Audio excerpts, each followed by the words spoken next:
স্বাধীনতা সংগ্ৰামীসকলে ব্ৰিটিছ থানাত পতাকা উত্তোলন কৰিবলৈ সিদ্ধান্ত লৈছিল।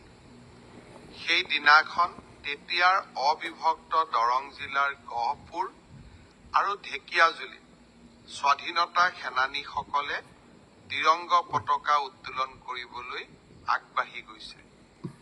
ব্ৰিটিছৰ গুলীত গহপুৰত কনকলতা বৰুৱা, মুকুন্দ কাকতিয়ে চৰম আত্মত্যাগ কৰিছিল দেশমাতৃৰ বাবে। ঢেকিয়াজুলিত 11জন শ্বহীদে সেইদিনাখন দেশমাতৃৰ বাবে মৃত্যুক সাৱটি লৈছিল। জ্যোতিপ্ৰসাদ আগৰৱালাই সেই সংখ্যা 24 জন বুলি ধাৰণা কৰিছিলে। ব্ৰিটিছৰ কাগজ পত্ৰত 13জন লোক বুলি কোৱা হৈছিলে। 2জন লোকৰ পৰিচয় পোৱা সম্ভৱ নহলগৈ।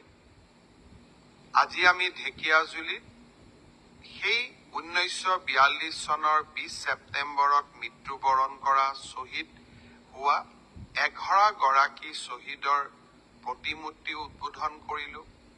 11 কোটি টকাৰ এটা প্ৰকল্প শ্বহীদ নগৰী ঢেকিয়াজুলিত উদ্বোধন কৰাৰ আজি আমাৰ সৌভাগ্য হ'ল। মই পুনৰ এবাৰ শ্বহীদসকলৰ প্ৰতি মোৰ সশ্ৰদ্ধ প্ৰণিপাত আগবঢ়াইছো। ঢেকিয়াজুলিলৈ যাওঁতে জালুকবাৰী সমষ্টিৰ বেজেৰাত কিছু সময় ৰখি নিৰ্মীয়মান বেজেৰা উচ্চতৰ মাধ্যমিক বিদ্যালয়খন পৰিদৰ্শন কৰিছিলো। অসমত 8 কোটিকৈ টকা খৰচ কৰি কৰবাত অলপ বেছিও আমি 5-6খন অসমীয়া মাধ্যমৰ বিদ্যালয় জাকত জিলিকাকৈ নিৰ্মাণ কৰাৰ ব্যৱস্থা হাতত লৈছো। প্ৰতিটো সমষ্টিতে এনে মহান কৰ্মযজ্ঞ আৰম্ভ হৈছে। এই বিদ্যালয়বোৰ হৈ উঠিলে আমাৰ বিদ্যালয়বিলাকো ছেইণ্ট মেৰিজ, ডন বস্কোৰ দৰে ধুনীয়া দেখা হ'ব। সুন্দৰ ইনফ্ৰাষ্ট্ৰাকচাৰ আৰু অতি এফিচিয়েণ্ট শিক্ষক, এই দুইখিনি প্ৰদান কৰাটো চৰকাৰৰ দায়িত্ব।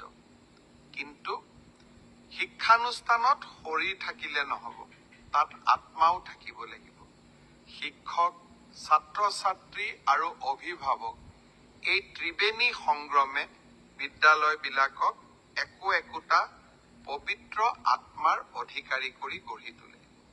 ৰাজ্যৰ শিক্ষা বিপ্লৱত এই ত্ৰিবেণী সংগ্ৰমে একোটা নতুন ৰূপ লওক, তাক মই নিশ্চয় কামনা কৰিম।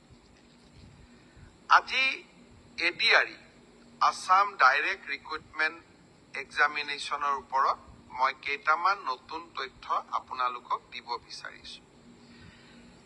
আপোনালোক সকলোৱে জানে এই চৰকাৰখনে স্বচ্ছ আৰু নিকা নিযুক্তিক বিশ্বাস কৰে আৰু স্বচ্ছ আৰু নিকা নিযুক্তি প্ৰদান কৰিবলৈ যোৱা পৰীক্ষাৰ সময়ত আমি ইণ্টাৰনেটৰ সেৱা বন্ধ কৰিছিলো।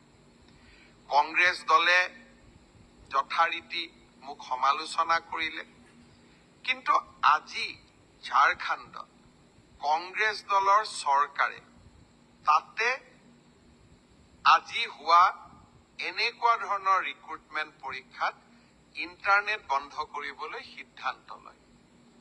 অৰ্থাৎ আজি কংগ্ৰেছ দলে ঝাৰখণ্ডত এটা বেলেগ ৰূপ আৰু অসমত এটা বেলেগ ৰূপ ল'ব বিচাৰে।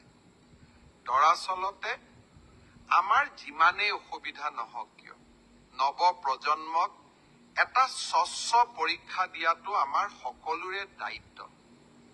বছৰত এটা দিনত 2 ঘণ্টা 3 ঘণ্টা সময় ইণ্টাৰনেট সেৱা বন্ধ থাকিও আমি যদি 11 লাখ পৰীক্ষাৰ্থীক আত্মবিশ্বাস দিব পাৰোঁ যে সমাজে আপোনালোকৰ কাৰণে চিন্তা কৰে, সমাজে এটা স্বচ্ছ পৰীক্ষাত বিশ্বাস কৰে, তাতকৈ আৰু ডাঙৰ কথা কি হ'ব পাৰে। মই কংগ্ৰেছ দলক আজিৰ দিনটোত আহ্বান জনাম যে ঝাৰখণ্ডত কংগ্ৰেছে লোৱা সিদ্ধান্তটোক আপোনালোকে অসমত বিৰোধিতা নকৰিব। সকলো ষ্টেটতে বেলেগ বেলেগ ৰূপ লোৱাটো উচিত নহয়। ভাল কথা ইউজুৱেলি তেওঁলোকে নুশুনে, কিন্তু মই ভাবো যে অলপ অলপ অলপ ৰাইজৰ মনৰ কথা তেওঁলোকে বুজিবলৈ চেষ্টা কৰিব। মই স্বচ্ছতাৰ কথা কৈছিলো।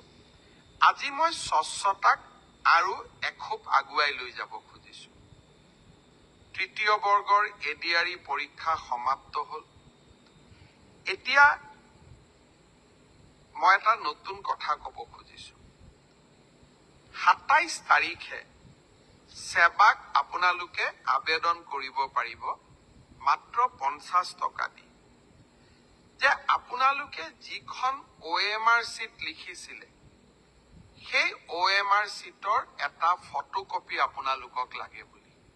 অৰ্থাৎ আপোনালোকে লিখি থৈ অহা OMR চিটখন ২৭ তাৰিখৰ পৰা সেৱাৰ কাৰ্যালয়ত আবেদন কৰি সেৱাই তাৰ ধুনীয়া বিজ্ঞাপন দিব, কেনেকে আবেদন কৰিব লাগে। আপোনালোকে চেণ্টাৰত জমা দি থৈ অহা OMR চিটটো এইবাৰ আপোনালোকে 50 টকা জমা দি সেৱাৰ পৰা লৈ আহিব পাৰিব। ফটোকপিৰ খৰচ 50 টকা। ঘৰত লৈ আহি OMR চিটটো এইবাৰ আপোনালোকে পৰীক্ষা কৰিব পাৰিব যে মই শুদ্ধ উত্তৰ দি আহিলো নে নাই। শুদ্ধ উত্তৰটো কি? 28 তাৰিখে আমি এনসাৰ কিটো সেৱাৰ ৱেবছাইটত আমি প্ৰকাশ কৰিম। অৰ্থাৎ 27 তাৰিখৰ পৰা আপোনালোকে OMR চিটখন আবেদন কৰি সেৱাৰ পৰা ল'ব পাৰিব। 28 তাৰিখে সেৱাৰ ৱেবছাইটত এনসাৰ কি, প্ৰত্যেকটো প্ৰশ্নৰ উত্তৰ কি হোৱা উচিত, তাকো আপোনালোকে চাব পাৰিব। অৰ্থাৎ ঘৰতে বহি মইনো কিমান নম্বৰ পালো, OMR চিটখন হাতত উলিয়াই লওক, এনসাৰ কি লগত মিলাই চাওক, আৰু 100ৰ ভিতৰত 50ৰ ভিতৰত মই কিমান নম্বৰ পালো, সেয়া ঘৰতে বহি মই হিচাপ উলিয়াই ল'ব পাৰিম। অৰ্থাৎ ৰিজাল্ট দিয়ালৈ অপেক্ষা কৰিবই নালাগে। ভাৰতৰ কোনো প্ৰদেশতে এনেকুৱা সিদ্ধান্ত আগত গ্ৰহণ কৰা হোৱা নাছিল। OMRৰ কপিও পাব আৰু এনসাৰ কিটো উপলব্ধ হ'ব। এতিয়া আৰু এটা আমি স্বচ্ছতাক আৰু এখোজ আগুৱাই লৈ যাব খুজিছো। এনসাৰ কিটো আপোনালোকে চাই পেলাই মনত খুদুৱনি লাগিলে যে এইটো প্ৰশ্নৰ এইটোতো উত্তৰ নহয়, উত্তৰটো বেলেগহে হ'ব লাগিছিলে। 500 টকা দি আপোনালোকে সেৱাক জনাব পাৰিব যে আপোনালোকে প্ৰস্তুত কৰা উত্তৰটো ভুল হৈছে। উত্তৰটো আচলতে পঞ্চপাণ্ডৱৰ তৃতীয়জন সন্তান ভীম নহয় অৰ্জুন। সেৱাই ভীম বুলি এনসাৰ কিট লিখিলে। আপোনালোকে শুদ্ধ কৰি দিলে সেৱাক যে আপোনালোকৰ এনসাৰ কিটো ভুল। আচলতে পঞ্চপাণ্ডৱৰ তৃতীয়জন অৰ্জুন। অৰ্থাৎ আপোনালোকে সেৱাক এটা ভুল শুধৰাই দিলে। তৎকালীনভাৱে সেই 500 টকাটো আপোনালোকে উভতাই পাব। 500 টকাটো আমি এই কাৰণেই ফিজ লৈছো, নহলে সকলোৱে এনসাৰ কিটো ভুল বুলি হাৰাশাস্তি কৰাৰ ৰাস্তাও ল'ব পাৰে। যাতে হাৰাশাস্তি কৰাৰ ৰাস্তা নলয়, সেইবাবে আমি এটা 500 টকা ল'ম। কিন্তু যদি আপোনালোকৰ পৰামৰ্শ শুদ্ধ হয়, আমি সেই 500 টকাটো উভতাই দিম। অৰ্থাৎ আজি মই স্বচ্ছতাৰ দিশত তিনিটা কথা ক'লো। অহা 27 তাৰিখৰ পৰা স্বচ্ছ পৰীক্ষাৰ ক্ষেত্ৰত মই তিনিটা নতুন সিদ্ধান্ত আজি মই ঘোষণা কৰিলো। এটা হ'ল যে আপোনালোকে OMR চিটটো, যিটো চিটত আপোনালোকে আনসাৰ কৰি আহিছে, তাৰ ফটোকপিটো অহা 27 তাৰিখৰ পৰা আপোনালোকে সংগ্ৰহ কৰিব পাৰিব সেৱাৰ কাৰ্যালয়ৰ পৰা। তাৰ প্ৰচিডিউৰটো বিজ্ঞাপনত আহিব। 50 টকা দি আবেদন কৰিব লাগিব। 50 টকাও ফটোষ্টেটৰ খৰচ। দ্বিতীয়তে 28 তাৰিখে আপোনালোকে এনসাৰ কিটো পাব, যাতে OMR আৰু এনসাৰ চিটটো মিলাব পাৰে। আৰু এনসাৰ কিটোত যদি আপোনালোকে কিবা ভুল দেখে, সেইটো আপোনালোকে সেৱাক জনাব পাৰিব 500 টকা দি, আৰু আপোনাৰ পৰামৰ্শ বা আপুনি যিটো ভুল বুলি ক'লে সি যদি বিশেষজ্ঞসকলে সঁচাই ভুল বুলি কয় আমি আপোনাক সেই 50 টকাটো উভতাই 500 টকাটো আমি উভতাই একাংশ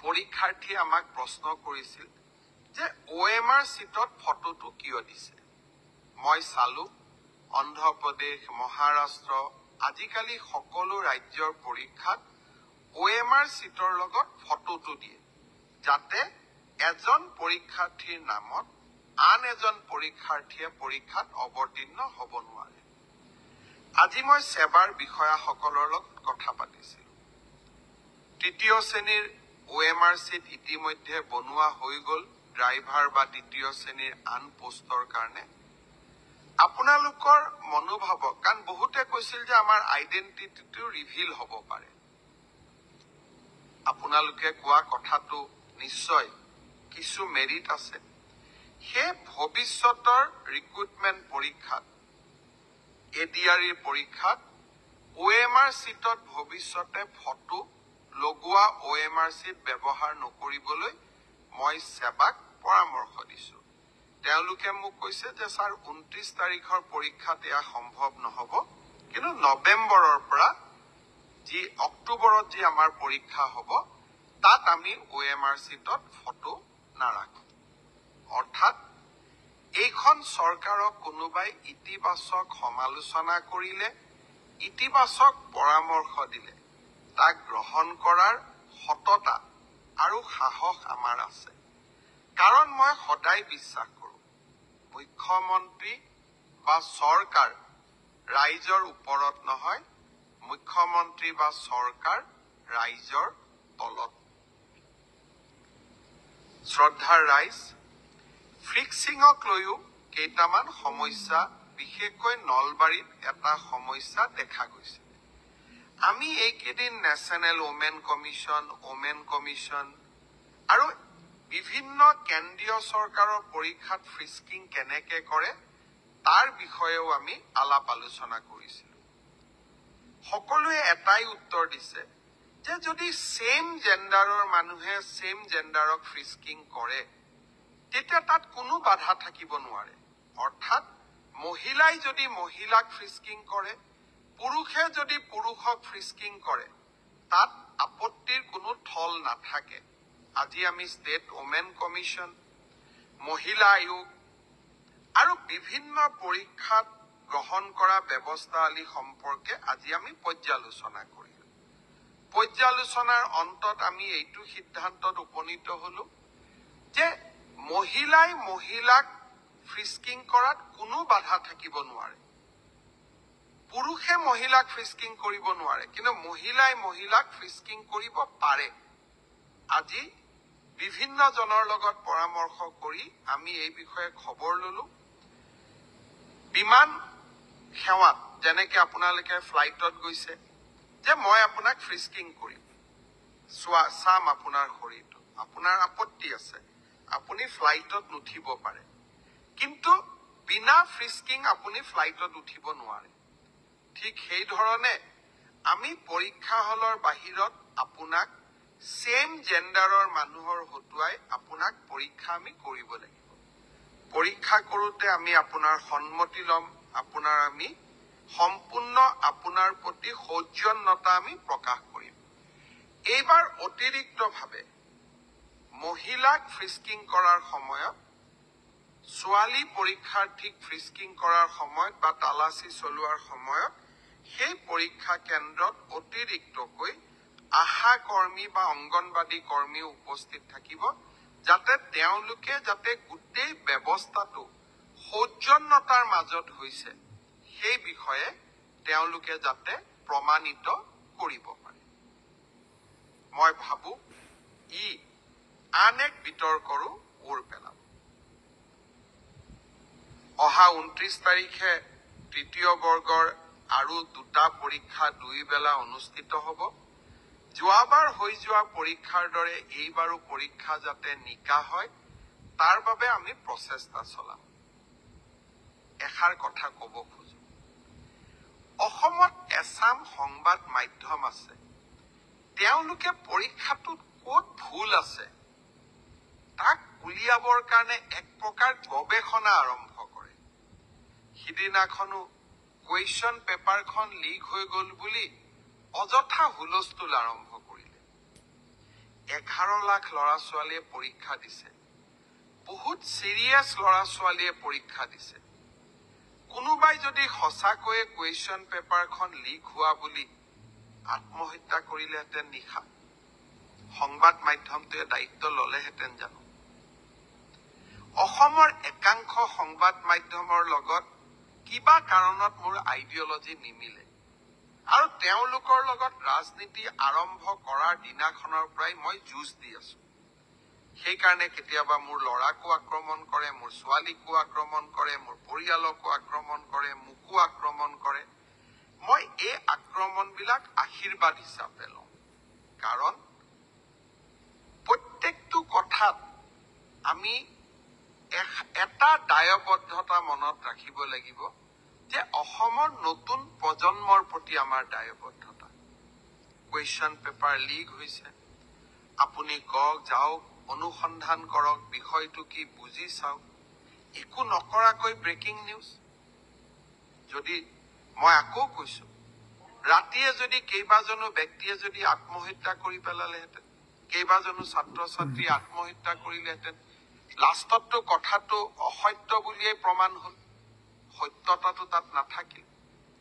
মই সংবাদ মাধ্যমক আকৌ এবাৰ আহ্বান জনাম, আপোনালোকৰ শত্ৰু একাংশ, শব্দটো মই আকৌ কৈছো, একাংশ সংবাদ মাধ্যম, আপোনালোকৰ শত্ৰু হিমন্ত বিশ্ব শৰ্মা। মোৰ লগত আপোনালোকে যুঁজক, মোক যি লিখে লিখক। অসমৰ নতুন প্ৰজন্মক আপোনালোকে তেওঁলোকৰ যি আশা আকাংক্ষা তাক ধূলিসাৎ কৰিবৰ বাবে চেষ্টা নকৰিব। এটা স্বচ্ছ আৰু নিকা পৰীক্ষা পতাৰ বাবে টেটৰ নিযুক্তিৰ পৰা আজিলৈকে মই অহৰহ সংগ্ৰাম কৰি আহিছো। কিছুমান চাকৰি পোৱা ল'ৰা ছোৱালীয়ে কয় আমিতো মেৰিটত পালো।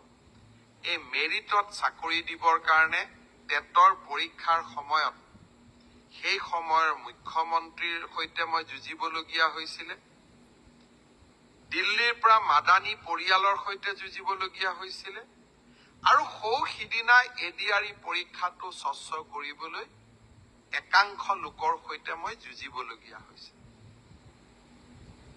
মই আশা কৰিম যে 29 তাৰিখে আপোনালোকে ডাউনলোড কৰিবলৈ সক্ষম হ'ব। শ্ৰদ্ধাৰ ৰাইজ, আজি এডিআৰই পৰীক্ষাৰ বিষয়ে বিশেষকৈ কলো। এই ব্ৰডকাষ্ট ধনঞ্জয় পালে চাই আছে, সুশীল কুৰ্মীয়ে চাই আছে, ৰুবুল দাসে চাই আছে, বিনোদ উপাধ্যায়ে চাই আছে, আমাৰ কাৰ্বি আলঙৰ CM তুলিৰাম ৰংহাঙেও চাই আছে, আমাৰ প্ৰাক্তন সাংসদ পল্লৱ লোচন দাসে চাই আছে, লখিমী গগৈয়ে চাই আছে, হুছেইন আহমেদে চাই আছে, জলি দেৱে চাই আছে, শফিকুল ইছলামে চাই আছে, ৰুনুমী কলিতাই চাই আছে, পবি ৰাজবংশীয়ে চাই আছে, হেমন্ত হিলৈধাৰী চাই আছে, বিশাল নাথক চাই আছে, বিশাল নাথে চাই আছে। সকলোকে মই ধন্যবাদ জনাইছো। আৰু এটা কথাত মই আজি আপোনালোকক কৃতজ্ঞতা জনাব খুজিছো। যোৱা কেইবাটাও ব্ৰডকাষ্টত মই আপোনালোকক ভাৰতীয় জনতা পাৰ্টিৰ সদস্যতা অভিযানৰ সময়ত সদস্যতা পদ লবৰ বাবে আহ্বান জনাইছে। আমাৰ BTRৰ CM নিতুল স্বৰ্গীয়াৰীও এই ব্ৰডকাষ্ট চাই আছে। এতিয়া মই প্ৰসংগলৈ উভতি গৈছো। ব্ৰডকাষ্টৰ সময়ত মই আপোনালোকক অনুৰোধ কৰিছিলো যে আপোনালোক ভাৰতীয় জনতা পাৰ্টিৰ সদস্যতা গ্ৰহণ কৰক। 2019 চনত ভাৰতীয় জনতা পাৰ্টিৰ সদস্যতা গ্ৰহণ কৰা লোকৰ সংখ্যা আছিল 18 লাখ।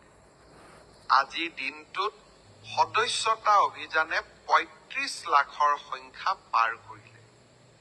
মই আমাৰ ভাৰতীয় জনতা পাৰ্টিৰ সকলো কাৰ্যকৰ্তাকে পুনৰ এবাৰ অভিনন্দন জনাইছো আৰু সদস্য পদ গ্ৰহণ কৰা আটাইকে ভাৰতীয় জনতা পাৰ্টীৰ মঞ্চলৈ স্বাগতম জনাইছো।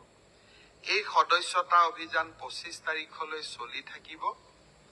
হয়তো আৰু 2-এটা দিন বঢ়াব।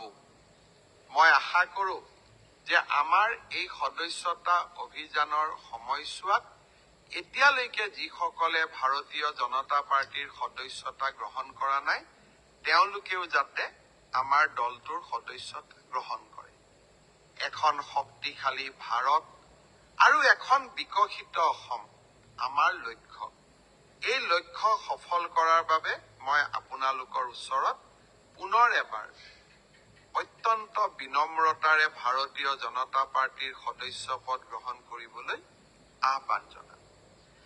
যোৱা 19 তাৰিখে অৰুণোদয় 3.0 অৰ্থাৎ 37 লাখ পৰিয়ালক অৰুণোদয় আঁচনিৰ সৈতে জড়িত কৰিবলৈ এক বিশাল প্ৰচেষ্টা আমি আৰম্ভ কৰিলো। CM ট্ৰিপলে মুখ্যমন্ত্ৰীৰ আত্মনিৰ্ভৰ অসমৰো প্ৰথম 25,000 হিতাধিকাৰীক আমি নিৰ্বাচিত কৰিলো। অহা 3 নৱেম্বৰৰ পৰা আৰু 75,000 হিতাধিকাৰী নিৰ্বাচনৰ প্ৰক্ৰিয়া আমি আৰম্ভ কৰিম। আজি মই ঢেকিয়াজুলিলৈ যাওঁতে গাড়ীখন ৰখালে ঢেকিয়াজুলিলৈ যাওঁতে কেইগৰাকীমান ছাত্ৰীয়ে হাত দেখুৱাই মোৰ গাড়ীখন ৰখুৱালে আৰু মোক সুধিলে, মামা আমাৰ নিযুত মইনাৰ টকা কেতিয়া সোমাব? তেতিয়া উত্তৰ দিয়া নাছিলো, ভাবিছিলো গধূলি উত্তৰ দিম। নিযুত মইনা আঁচনিৰ ধন আমি 6 অক্টোবৰ তাৰিখে আপোনালোকক দিয়া আৰম্ভ কৰিম। তাৰ পিছত প্ৰতি মাহৰ 10 তাৰিখে এই নিযুত মইনা আঁচনিৰ ধন আপোনালোকে লাভ কৰি থাকিব। 6 অক্টোবৰলৈকে ভাগিনসকল সাজু হৈ যাওক নিযুত মইনা আঁচনিৰ ধন পাবলৈ। 29 তাৰিখৰ পৰীক্ষাৰ বাবেও সকলোকে আগতীয়াকৈ শুভেচ্ছা জনালো আৰু ADRE পৰীক্ষাত আমি গ্ৰহণ কৰা বিভিন্ন ব্যৱস্থা OMR, এনচাৰ কিক প্ৰত্যাহ্বান জনাব পৰা সুবিধা, স্বচ্ছতাৰ দিশত গ্ৰহণ কৰা প্ৰতিবোৰ সুবিধা আপোনালোকে গ্ৰহণ কৰক। তাৰ বাবে মই আপোনালোকক পুনৰ এবাৰ আহ্বান জনালো। শেষত আকৌ এটা কথাৰে সামৰণি মাৰিছো। মহিলাক চেক কৰাটো, ফ্ৰিস্কিং কৰাটো আমি আপত্তি কৰিব নালাগে। কাৰণ বিভিন্ন বিমানবন্দৰৰ পৰা বিভিন্ন পৰীক্ষাত তেনেকৈ চেকিং কৰে। খালি চেকিং কৰোতে পুলিচে প্ৰাৰ্থীসকলক সৌজন্যতা দেখুৱাব লাগে, শ্ৰদ্ধাৰে সৈতে চেকিং কৰিব লাগে, আনজন ব্যক্তিক সন্মান জনাই চেকিং কৰিব লাগে। 29 তাৰিখে আমি সেই ধৰণে পৰীক্ষাটো চলাবৰ বাবে চেষ্টা কৰিম। পুনৰ এবাৰ আপোনালোকক ধন্যবাদ জনালো ব্ৰডকাষ্ট লাইভত চাই থকা আৰু পিছত যিসকলে চাব সকলোকে ধন্যবাদ জনালো। লাহে লাহে শাৰদীয় দুৰ্গা পূজাৰ বতৰো আহিব আৰম্ভ কৰিছে। সকলোকে পূজাৰ বাবেও আপোনালোকক সাজু হবৰ বাবে এটা আনন্দৰ পৰিৱেশ সৃষ্টি কৰিবৰ বাবে মই আপোনালোকক আহ্বান